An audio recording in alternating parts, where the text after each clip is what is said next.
Hello everyone and welcome back to a new video. In this video, I'm gonna show you guys how to enable forced HTTPS redirects in cPanel. So if you guys want to learn how to do it, just follow the steps that I'm gonna show you. As you can see guys, I'm right now in this website where I found a guide that perfectly explains how to use the forced HTTPS redirects in cPanel. What is HTTPS and why should you use it? HTTPS displayed as a padlock icon in the web browser bar indicates the SSL protocol is being used to send data between a web server and a website.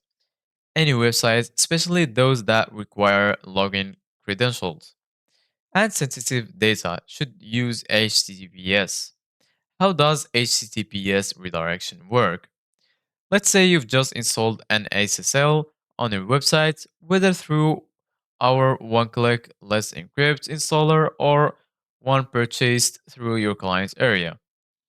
The Force HTTPS redirects feature in cPanel allows you to redirect visitors to secure versions of your website automatically.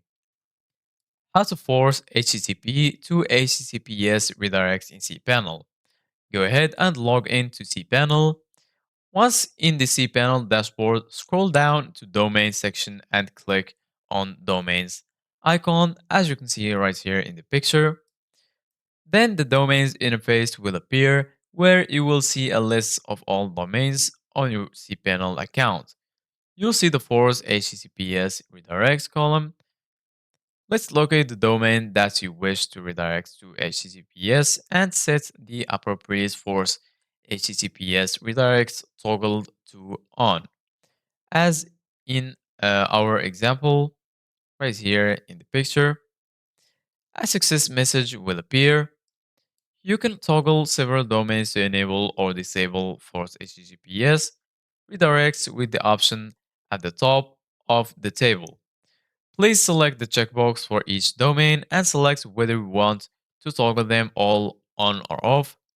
Now let's go back and access your website.